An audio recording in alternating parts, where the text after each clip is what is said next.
Holy cow! Welcome to Donnie's Hangout Adventures, and today was a sad day for the NASCAR world as they lost, one of the early legends, well, not early legends, NASCAR's been around since about the 50s, but one of the legends from the 70s and early 80s. And Cale, try to pronounce his last name. I always had trouble pronouncing his last name. For the purpose of this video, I'll just refer to him as his first name for the rest of the video because I have a hard time trying to pronounce his last name. Cale Yarborough, or something like that. I always had trouble pronouncing his last name, so if I have to say his name for the rest of the video, I'll just say Cale because I can actually pronounce it.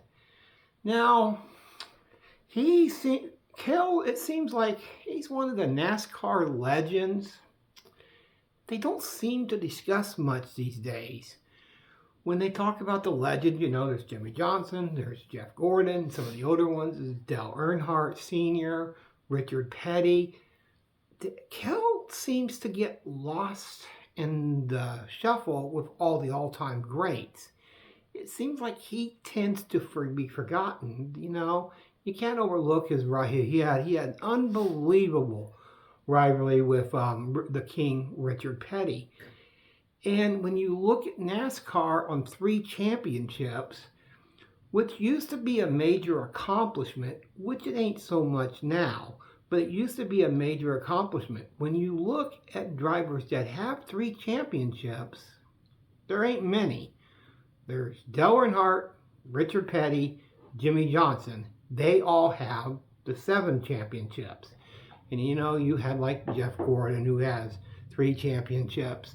And then there's Cale. He has 3 championships, which is the ones that are, he's the one that's forgotten with the championships. They discuss all the other ones, and they seem to forget Cale's accomplishments. I mean, he's up there. He's high up there on wins. You look at it, you had Richard Petty, who had the unbreakable record of 200 wins, never going to be touched. And then you look at the rest. You look at Jeff Gordon. He had 93 wins, and then you had Darrell Waltrip, and there are so many of them. And there's Jimmie Johnson and Cale are tied 6th all time with 83 wins. He's still in the top 10 wins, even when Jeff Gordon was coming along, getting his wins. He's still, it's forgotten. It is really forgotten. Dale Earnhardt had 76 wins in his career. Cale had 83. You see, that's the importance of it. Dale Earnhardt never even passed that. He was 7 wins away from even tying Cale Yarborough, Cale's 83 wins. And it's 6th all time still. And another thing that doesn't seem to be discussed much anymore these days either is only twice in history has drivers won 3 championships. Nope, Richard Petty didn't do it. He never went 3 in a row. Dale Earnhardt never went 3 in a row. There's only been 2. Jimmie Johnson, was 5. But then there's a forgotten one. Of course, the forgotten one again is Cale. He had 3 in a row in 76 or 78.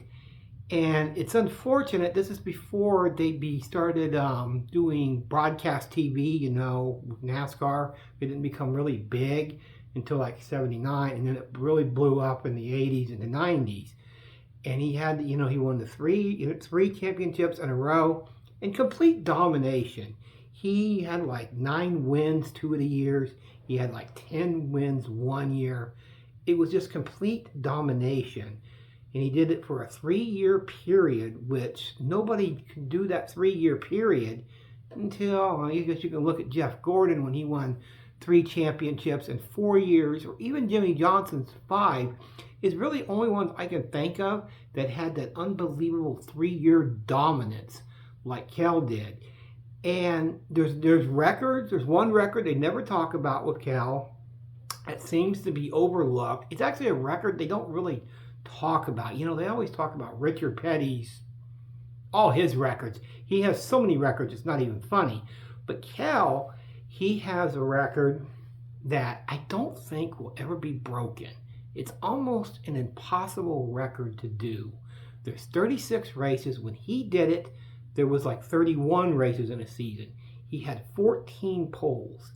That means that out of 31 races, only 17 races that year that he did not set on the pole. That's 14 races he set on the pole. He did it in 1980. That was beyond his championship year. So, of course, he didn't win the championship that year.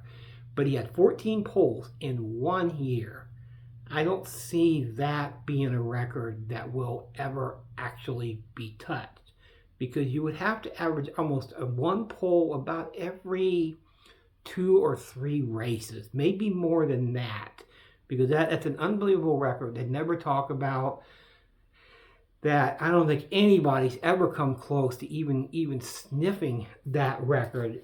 It's completely an untouchable record. Now, let's see. He's also on the list of most Daytona wins. You know, there's Richard Petty, that name again. He has 7 Daytona 500 wins, and right down there with Jeff Gordon is Cale with 3. Dale Earnhardt Jr. has 2, so Cale has more than Jr., and he has 3 Daytona 500 wins.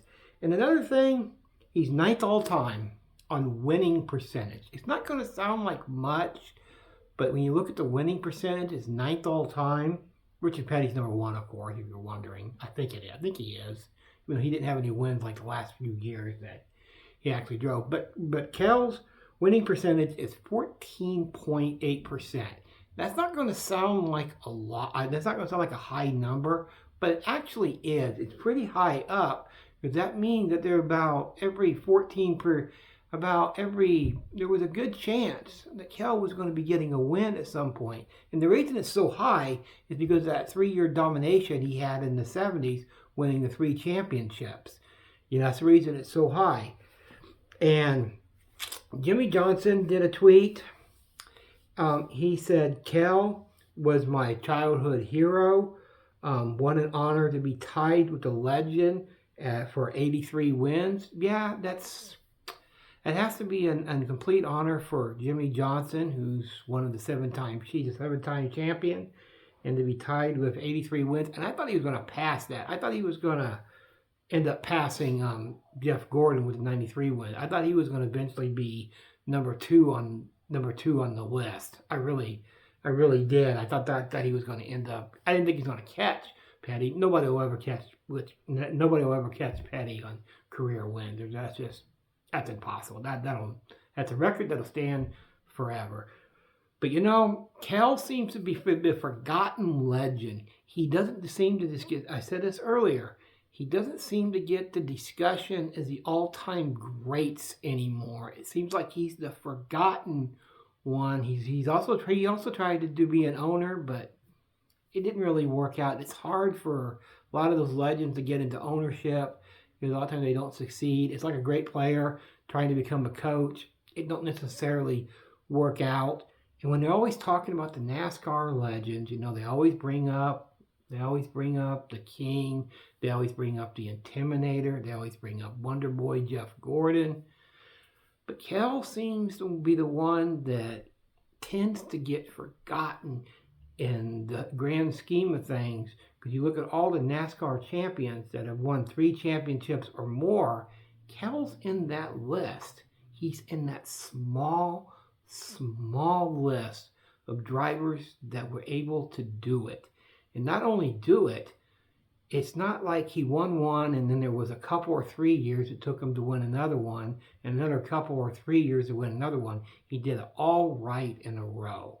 And the only other one to do that, of course, was Jimmy Johnson. Nobody else has done that. And you know what? He was 84. It's sort of funny he was 84. I thought he would be 83 when he died, but he died when he was 84. And well, rest in peace to the legend of Cale. And I wish I could say his last name, but you know what? It is what it is.